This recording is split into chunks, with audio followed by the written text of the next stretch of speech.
வணக்கம் சார். வணக்கம் சார். அமெரிக்கால புதன் கிரகத்துல போய் உயிரினங்கள்லாம் வாழ முடியுமான்னு ஆராய்ச்சி பண்ணிட்டு இருக்காங்க. செவ்வாய் கிரகத்துல தண்ணி இருக்கா இல்லையான்னு பட்டிமன்றமே நடந்துகிட்டு இருக்கு. பல்லாயிரக்கணக்கான மைல்களுக்கு அப்பாலெல்லாம் பிரச்சனையை தாண்டி வாழ முடியுமான்னு யோசிச்சுட்டு இருக்க இந்த காலத்துல நமக்காகவே உருவாக்கப்பட்ட பூமியில நமக்குன்னு இருக்க உறவினர்களோட பிரச்சனையை சமாளிச்சு வாழ முடியாதா? நிச்சயமா வாழ முடியும் சார். சபாஷ். உலகத்திலே மிகச்சிறந்த அறிவாளின்னு யார சார் சொல்லுவீங்க? யார சொல்லுவீங்க நீங்க? கடவுளை தான் சார். வருங்கால சந்ததி மூக்கு கண்ணாடி அணியும் என்று தெரிந்தே காது மடல்களை படைத்த புத்திசாலி இறைவன். ஒரு கண்ணாடிக்கே இவ்வளோ யோசிச்ச கடவுள் இந்த ஒட்டுமொத்த உலகத்தையும் பொம்பளைங்களாவே படைச்சிருக்கலாம்ல? இல்ல ஒட்டுமொத்த உலகத்துல எல்லாரையும் ஆண்களாவே படைச்சிருக்கலாம்ல? ஏன் ஆணையும் பெண்ணையும் சேர்த்து படைச்சிருக்கிறாரு? ஏன்னா அதுதான் சார் உலகம், அதுதான் வாழ்க்கை. ஆணிற்கும் பெண்ணிற்குமான வேதியியல் இருக்கும் வரைதான் இயற்பியலாலான இந்த உலகமே உயிர்ப்புடன் உலவ முடியும் சார். அதனால ஆம்பளைங்களால பொம்பளைங்களுக்கு பிரச்சனை, பொம்பளைங்களால ஆம்பளைக்கு பிரச்சனைங்கிறதுல அர்த்தமே இல்லை சார். இதை நான் மாத்திரம் சொல்லல, பல வருஷத்துக்கு முன்னாடியே டார்வின்கிற ஒரு அறிவியல் அறிஞர் சொல்லியிருக்காரு சார். தக்கன தப்பி பிழைத்தல். வேற ஒன்றும் இல்லை சார், தகுதியுடைய உயிரினங்கள் மட்டும்தான் இந்த உலகத்துல வாழ முடியும். ஆக பிரச்சனைகள் நாம பேசிட்டு இருக்க எல்லாமே இந்த வாழ்க்கையை நாம வெற்றிகரமா வாழ்றதுக்கு நம்மளை தகுதிப்படுத்திக்கிறதுக்கான முயற்சி தான் சார். சோம்பேறிகளுக்கு தான் சார் சுவாசிக்கிறது கூட பிரச்சனை. வெற்றி பெறணும்னு நினைக்கிறவங்களுக்கு எதுவுமே பிரச்சனை கிடையாது சார். இப்படிதான் ஒரு ராஜா ஒரு சாமியார் கிட்ட போய் கேட்டானாம், நான் வாழ்க்கையில ரொம்ப இக்கட்டான பிரச்சனை எல்லாம் வந்தா சமாளிக்கிறதுக்கு ஒரு வழி சொல்லி கொடுங்க முனிவரே அப்படின்னு. உடனே அவரு ஒரு பண ஓலை எடுத்து ஒரு வாசகத்தை எழுதி அந்த ராஜா கிட்ட கொடுத்துட்டான். உனக்கு எப்ப ரொம்ப கஷ்டம் தாங்க முடியலன்னு தோணுதோ அப்ப இந்த வாசகத்தை எடுத்து படிச்சு பாருன்னு சொன்னானாம். சரின்னு இந்த ராஜாவும் நாட்டுக்கு போயிட்டான். நாட்டுல போர் வந்துருச்சு. போர்ல இவன் தோத்தும் போயிட்டான். இன்னும் 5 நிமிஷத்துல அவனை சிறை பிடிக்க போறாங்க. அவனுடைய போர் வீரர்கள் எல்லாம் இறந்து போயிட்டாங்க. ரொம்ப இக்கட்டான சூழ்நிலை, தப்பிக்கணும். அந்த நிலைமையில அந்த வாசகத்தை எடுத்து அவன் படிச்சு பார்க்கறான். அதுல என்ன எழுதியிருந்தது தெரியுமா? இந்த நிலையும் மாறும் அப்படின்னு எழுதியிருந்தது. உடனே அவனுக்கு ஒரு புது தெம்பு வந்தது. நிச்சயமா இந்த நிலை மாறும்னு அவனுக்கு தன்னம்பிக்கை வந்தது. உடனே அவன் தப்பிச்சு ஓடிட்டான். ஊட்டி கொடைக்கானல் மாதிரி ஒரு மலைவாசஸ்தலம். அங்க போனதுக்கு அப்புறம் தான் தெரியுது அவன் நாட்டில தான் அந்த இடம் இருக்குன்றதே. ஆக இவ்வளவு அருமையான இடம் இருக்கேன்னு அங்கேயே ஒரு 6 மாசம் சுதந்திரமா சந்தோஷமா இருந்தான். அப்புறம் தான் தோணுச்சு, ஐயோ நமக்கு ஒரு நாடு இருக்கே, மனைவி இருக்கிறாளே, மக்கள் இருக்காங்களே, எல்லாரையும் பார்க்கணுமே அப்படின்னு. அப்ப அது அவனுக்கு ஒரு பிரச்சனையா தெரிஞ்சிச்சு. மறுபடியும் அந்த ஓலை எடுத்து பார்த்தான். அதுல அதே வாசகம் தான் எழுதியிருந்தது, இந்த நிலையும் மாறும் அப்படின்னு. உடனே திருப்பி அவன் தன்னம்பிக்கையோட அக்கம் பக்கத்து நாட்டுல எல்லாம் உதவி வாங்கினான். படை வீரர்களை எல்லாம் திரட்டி போர் செஞ்சு போர்ல வெற்றியும் பெற்றுட்டான். திருப்பியும் அந்த பண ஓலை எடுத்து பார்த்தான். அதுல போட்டிருந்தது, இந்த நிலையும் மாறும்னு. எல்லா பிரச்சனையுமே நிச்சயமா மாறும் சார். அதை தான் பொருளாதார தந்தை காரல் மார்க்ஸ் கூட சொல்லியிருக்காரு, மாறாது என்னும் வார்த்தை மட்டும்தான் சார் என்னைக்குமே மாறாது. இந்த பாரதியார் படத்தை மாட்டி வச்சிருக்கோம் சார். காலா என் காலருகே வாடா, உன்னை சற்றேனும் நான் மிதிக்கிறேன், மரணத்துக்கே அறைகூவல் விட்டவர். இப்படி தன்னோட பிரச்சனையை கூட மற்றவங்க பிரச்சனையை தீர்க்கிறதுக்கு பயன்படுத்துறவங்க இருக்கிற வரைக்கும் யாரால யாருக்கும் பிரச்சனையே வராது சார். பல்வேறு சோதனையெல்லாம் செஞ்சு பெரிய அறிவியல் அறிஞர்கள் எல்லாரையுமே நமக்கு தெரியும். வாழ்க்கையே சோதனையா போன ஒரு அறிவியல் அறிஞர் கூட இருக்காரு சார். பேரு ஸ்டீஃபன் வில்லியம்னு. அவருக்கு ஒரு 12 வயசா இருக்கும்போது வாய்க்குள்ளே நுழையாத ஒரு வியாதி பேர் சொன்னாங்க, மஸ்குலர் டிஸ்ட்ரோஃபின்னு. அது என்ன தெரியுமா? எழுந்துச்சு நிற்க முடியாது, நடக்க முடியாது, பேச முடியாது, நர்ஸோட உதவி இல்லாமல் எங்கேயுமே போக முடியாது. அது அவரோட அறிவியல் ஆர்வத்தை குறைக்கல சார். அவ்வளோ நிலைமையிலேயே அவர் போராடி இன்னைக்கு 13 புஸ்தகங்கள் வெளியிட்டு இருக்கிறாரு. ஆக்ஸ்போர்ட் யூனிவர்சிட்டியில் ஒரு பேராசிரியராக இருக்கிறாரு சார். இப்படி வாழ்க்கையே பிரச்சனையாக இருக்கும் பொழுது நமக்கு வர்ற பிரச்சனைகள்லாம் ஒரு பிரச்சனையே கிடையாது சார். வாழ்க்கைங்கிறது ஒரு நீண்ட நெடிய பயணம். இதில் நம்ம சொல்கிற பிரச்சனைகள் எல்லாம் மிஞ்சி போனால் 5 நிமிஷம் இருக்கலாம், இல்லை 10 நிமிஷம் இருக்கலாம், 5 மாதம் இருக்கலாம், 5 வருஷம் இருக்கலாம் சார். எல்லா இழப்புகளையும் தாண்டி வாழ்க்கை இருக்கிறவங்க, தன்னம்பிக்கை இருக்கிறவங்க சொல்லுவாங்க சார், யாரால யாருக்கும் பிரச்சனை இல்லை அப்படின்னு. ஒவ்வொரு கணவன் மனைவியும் ஒவ்வொரு உறவினரும் அன்பில் விரிசல் விழுமெனில் தோற்று போவதே சுகம்னு நினைச்சு பார்த்தாங்கன்னா உறவுகளுக்கு இடையில பிரச்சனை வருமா சார்? மக்கள் எல்லாம் ஆசைப்படக்கூடாதுன்னு ஆசைப்பட்ட புத்தரை நம்ம எல்லாரும் ஞானின்னு சொல்றோம். நான் யாரை ஞானின்னு சொல்லுவேன் தெரியுமா சார்? புத்தரோட மனைவியை. அவங்கள கணவனால கைவிடப்பட்ட ஒரு பெண் தான் சார். அவங்க வாழ்க்கையில முடங்கி போயிலே. இன்னைக்கு இந்தியாவில் லட்சோப லட்சம் யசோதராக்கள் இருக்கிறாங்க இந்த பொண்ணோட அம்மா மாதிரி. அவங்க போராடி ஜெயிக்கலையா? எல்லா இழப்புகளையும் தாண்டி வாழ்க்கை இருக்குதுன்னு நினைங்க சார். வாழ்க்கைங்கிறது எல்லையில்லாத ஒரு வானம் மாதிரி. அதில் நாம் எல்லாருமே தானும் ஒளிர்ந்து மற்றவங்களுக்கு ஒளி கொடுக்கக்கூடிய சூரியன் மாதிரி. இதை ஆண் பெண் பிரச்சனைங்கிற இரட்டை இலைகளால் மறைக்கவே முடியாது சார். சுடும் வரை நெருப்பு, சுற்றும் வரை உலகம், போராடும் வரை வாழ்க்கை. அதனால தான் சார் நான் சொல்கிறேன், யாரால யாருக்கும் பிரச்சனையே இல்லை சார். கவிதைக்கு முக்கியம் என்னங்க? எதுகையும் மோனையும். அதே மாதிரி வாழ்க்கைக்கு முக்கியம் ஆணும் பெண்ணும். எதுகையும் மோனையும் இணைஞ்சாதான் கவிதை அழகா இருக்கும்.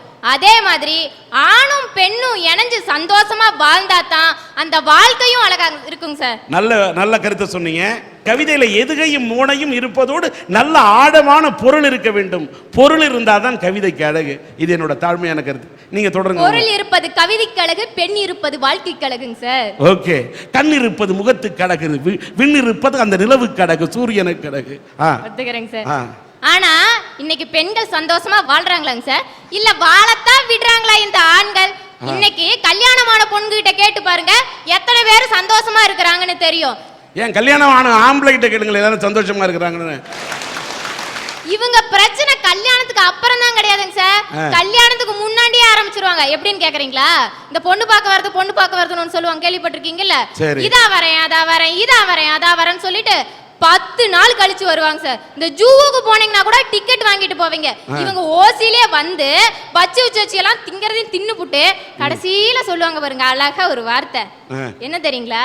எங்களை பிடிக்கலன்னு சொன்னாலும் பரவாயில்லையே, எனக்கு பின்னாடி அந்த அங்கிச்சு பிடிச்சுக்கிட்டு இருப்பா, அவளை பிடிக்குதும்பாங்க. இந்த பக்கத்து வீட்டு பொண்ணு கூட வந்து நின்னுகிட்டு இருக்கோம், அந்த பொண்ணை பிடிக்குதும்பாங்க. இப்படியே பாக்குற பொண்ணையெல்லாம் பிடிக்குதுன்னு சொல்லிவிட்டு பொண்ணு பார்க்க வந்த என்னைய மட்டும் பிடிக்குதுன்னு சொல்ல மாட்டாங்க சார். ஏன் உங்களுக்கு கல்யாணம் ஆயிடுச்சா? இன்னும் இல்லைங்க சார். இந்த அனுபவம்லாம் எப்படி உங்களை பொண்ணு பார்க்க வந்த? ஆமாங்க சார், இப்ப கொஞ்ச நாளைக்கு முன்னாடி தான் பார்க்க வந்தாங்க. சரி ஓகே. அனுபவம் பேசுங்க. அந்த ஒரு இடத்துல ஒரு ஆணால எத்தனை பெண்களுக்கு பிரச்சனை பாருங்க. பொண்ணு பார்க்க வந்து என்ன பிடிக்கலையேன்னு எனக்கு பிரச்சனை, பின்னாடி அந்த தங்கச்சி இருக்காளே அவளுக்கு பிரச்சனை, இந்த பக்கத்து வீட்டு பொண்ணு கூட வந்து நின்னுனா அந்த பொண்ணுக்கு பிரச்சனை. சார், இந்த பெண்கள் எப்பவுமே ஆண்களை தவறான கண்ணோட்டத்துல தான் பார்த்துட்டு இருக்காங்க. ஆண்களோட சுய விருப்பத்துக்கு மதிப்பு கொடுக்கறாங்களா? அந்த பையன் வரான், வந்து பார்த்துட்டு சரி வந்தமே இந்த புள்ளை பிடிக்கல, தங்கச்சி பிடிச்சிருக்குது, பஜ்ஜி சொச்சி எல்லாம் சாப்பிட்டமே, இந்த புள்ளைக்கு வாழ்வு கொடுக்க முடியலனாலும் பரவாயில்ல, தங்கச்சிக்காவது வாழ்வு கொடுப்போம் அப்படின்னு சார் எங்களே இல்ல எண்ணத்துல தானே சார் சொல்றான். பாருங்க, தப்பான கண்ணோட்டத்துல தான் பாக்குறாங்க சார். எங்களையும் இந்த மாப்பிள்ளை வீடு பார்க்க போறதுன்னு கூட்டிட்டு போவாங்க. எங்களுக்கு மாப்பிள்ளை வீட்டையும் புடிச்சு போச்சு, மாப்பிள்ளை வீட்டுல இருக்கிறவங்களையும் புடிச்சு போச்சு. ஆனா இந்த மாப்பிள்ளையை மட்டும் பிடிக்கல. பக்கத்துல மாப்பிள்ளை தம்பி இருக்கிறாரு, அவரை ரொம்ப பிடிச்சிருக்கு. சொன்னா நீங்க கம்முன்னு இருப்பீங்களா? சொல்லுங்க சார். நாங்களாவது பொண்ணு பார்க்க வர்றப்பவே பிடிக்கலன்னு சொல்லிட்டு போயிடுறோம். இப்ப பாத்தீங்கன்னா சில பெண்கள் என்ன பண்றாங்க தெரியுமா? மணமேடை வரைக்கும் வந்துட்டு கடைசியில எனக்கு மாப்பிள்ளையை பிடிக்கல அப்படின்னு எந்திரிச்சு போயிடுறாங்க சார். தாலி கட்டுறப்ப வந்து பக்கத்துல உட்கார்றப்ப தாங்க சார் செய்து இவன் குடிச்சிட்டு வந்த நாத்தமே, அந்த நாத்தத்தை தாங்கிட்டு நான் எப்படிங்க சார் பக்கத்துல உட்காந்துருப்பேன்? நாத்தம் அதனால வந்த மாத்தன்னு சொல்லுது. இப்ப என்ன போய் சொல்ற சார்? ஒரு பெண் அப்படின்னா கல்யாணம் பண்ணிட்டு குடிகாரனா இருந்தாலும் திருத்தி வாழணும்ல சார். நானும் ஒத்துக்கிறேன். நாங்களும் ஒரு கோட்டரையோ ஒரு பீரையோ ஒரு ஆஃபையோ அடிச்சுட்டு வந்து பக்கத்துல உட்கார்றோம். நீங்களே எங்களுக்கு வாழ்க்கை கொடுக்குறோம் திருத்துங்க, நாங்களும் கொடுக்குறோம் உங்களுக்கு வாழ்க்கைய. சார், இந்த உலகம் தோன்ற நாள்ல இருந்து இன்னைக்கு வரைக்கும் பொம்பளைங்களால தான் சார் ஆம்பளைங்களுக்கு பிரச்சனையே. கடவுள் உலகத்தை படைச்சாரு, இயற்கை வளங்களை படைச்சாரு, ஆம்பளைய படைச்சு அவனுக்கு தேவையானது எல்லாத்தையும் கொடுத்தாரு. கடவுள் சொன்னாரு, இந்த உலகத்துல இருக்க எல்லா பொருளையும் பயன்படுத்திக்கப்பா, இந்த பழத்தை மட்டும் சாப்பிடாதனாரு. அந்த ஆணும் ஆண்டவர் சொன்னா சரியா தான் இருக்குன்னு சாப்பிடாம இருந்தான். கொஞ்ச நாள் கழிச்சு ஒரு சாத்தா வந்துச்சு, இந்த பழத்தை சாப்பிட்றான்னு தொல்லை பண்ணுச்சு. அப்பெல்லாம் அவன் சாப்பிடல சார். அது வரைக்கும் அவனும் நிம்மதியா தான் சார் இருந்தான். கொஞ்ச நாள் கழிச்சு ஆண்டவன் பெண்ணை படைச்சாரு. அப்பவே அவனுக்கு சந்தோஷம் போயிருச்சு சார். அந்த சாத்தா வந்து இந்த பொம்பளை சாத்தான்ட்ட சொல்லிச்சு பழத்தை பறிச்சு சாப்பிடுன்னு. இந்த சாத்தான அதை நம்பி பழத்தை பறிச்சு கொண்டாந்து இந்த ஆம்பளைட்ட கொடுத்துச்சு. அதை எப்ப சாப்பிட்டானோ அப்பவே கடவுள் கோவப்பட்டு 2 பேத்தையுமே தோட்டத்தை விட்டு வெளில அனுப்பிச்சிட்டாரு. தப்பு செய்யறது பொம்பளைங்களா இருந்தாலும் தண்டனை அனுபவிக்கிறது ஆம்பளைங்க தான் சார். அப்பதான் கடவுள் நினைச்சாரா, ஆணுக்கு ஆறுதலா இருக்கட்டுமே தான் பெண்ணை படைச்சோம், பெண்ணை பறிக்காம விட்டுருந்தோம்னா ஆணுக்கு ஆறுதலே தேவையில்லைன்னு நினைச்சாராம். அன்னைக்கு பழத்தை பறிக்க தொடங்கின பொம்பளைங்க தான் இன்னைக்கு வரைக்கும் ஆம்பளைங்களோட ஒரு உசுரை பறிச்சிட்டு இருக்காங்க சார். அதுக்கு உதாரணம் வேற எங்கேயும் போவேனா சார், எங்க வீட்லயே இருக்கு சார். ஒரு நாள் எங்க அம்மாவும் அப்பா வண்டியில போயிட்டு இருந்தாங்க சார். ஆ. போயிட்டு இருக்கப்ப எங்க அம்மா வந்து திடீர்னு சிக்கிக்கிச்சுங்கன்னு கத்துனாங்க. எங்க அப்பா எங்க அம்மாவோட சேலை தான் சிக்கிக்கிச்சோன்னு நினைச்சு பிரேக்க புடிச்சு ஒரு ஆட்டோ மேல மோதிட்டாரு. எங்க அம்மா சொன்னாங்க, போன வாரம் ஒரு புடவை எடுத்தோம்ல, இங்க புடவை, அந்த புடவைக்கு மேட்சா அந்த கடையில ஜாக்கெட் சிக்கிக்கிச்சுங்கறாங்க. ரோட்டோர போகும்போது புடவைக்கு ஏற்ற ஜாக்கெட்டு சிக்கிக்கிச்சுன்னு உங்க அம்மா சொல்ல போவ, அம்மாவோட சேலை எங்க வண்டியில சிக்கிக்கிச்சோன்னு இவர் பிரேக்கு போட போவ, அது ஆட்டோவில் மோத போவ, உங்க அப்பாவோட காலத்துல சிக்கிக்கிச்சுன்னு ஒரு சிக்கலை சொல்ற. இப்படி ஒரு சிக்கலான குடும்பத்துல வந்து நான் சிக்கிக்கிட்டேன் சார். அப்பா ஓடி போகாத பைனான்ஸ்ல ஓடி ஓடி வேலை செய்யறாங்க சார். ஆனா எங்க அம்மா சும்மாவே இருக்க மாட்டாங்க சார். எப்ப பார்த்தாலும் இதை வாங்கிட்டாங்க, அதை வாங்கிட்டாங்க, இதை வாங்கிட்டான்னு எப்ப பார்த்தாலும் தொல்லை பண்ணிட்டே தான் சார் இருப்பாங்க. ஒரு நாள் அப்படிதான் சார், எங்க வீட்டுக்கு பக்கத்து வீட்டுல இருக்க ஆன்ட்டி வந்து 10 லிட்டர் குக்கர் வாங்கினாங்க. புஸ்ஸுன்னு சவுண்ட் வந்துச்சு சார். நான் கூட அவங்க குக்கர்ல இருந்து வருதான்னு பார்த்தா எங்க அம்மா காதுல இருந்து புஸ்ஸுன்னு புகை வருது சார். பொண்ணால ஆணுக்கு பிரச்சனைனா புருஷ மனைவியால கணவனுக்கு பிரச்சனையா இருக்கலாம். ஆனா எங்க அக்காவால எனக்கு பிரச்சனை சார். ஏய்யா, அக்காவால உனக்கு என்ன பிரச்சனை? சொக்காடு தர மாட்டேங்கிறாங்களா? இல்ல சார், எங்க அம்மா எப்ப பார்த்தாலும் எல்லாமே எங்க அக்காவுக்கே பண்ணிட்டே இருப்பாங்க, எனக்கு ஒண்ணுமே பண்ண மாட்டாங்க. ஒரு நாள் எங்க அம்மாட்ட கேட்டேன், அம்மா ஏமா எல்லாமே அக்காவுக்கே பண்ணிட்டு இருக்க, எனக்கு ஏதாவது வாங்கி தாங்களேமா அப்படின்னு கேட்டேன்.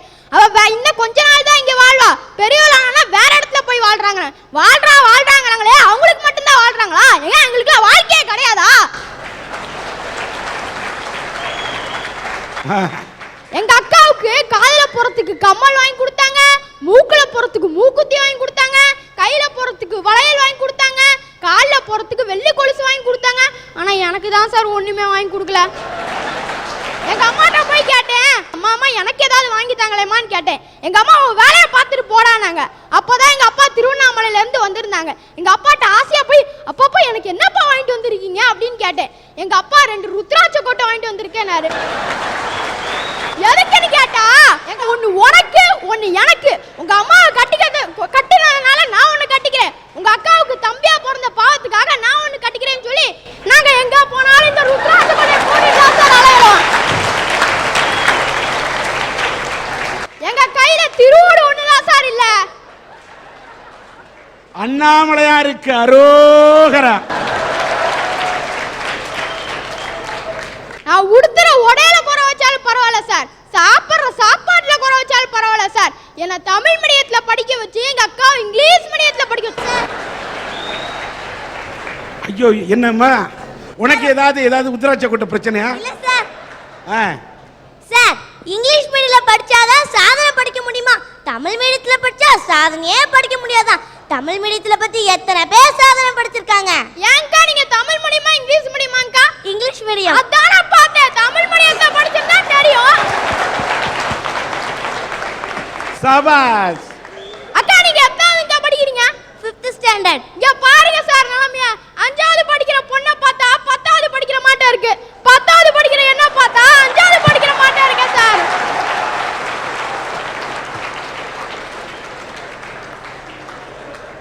இதுல இருந்தே தெரியலையா சார் யாருக்கு கவனிப்பதிக்கான்னு?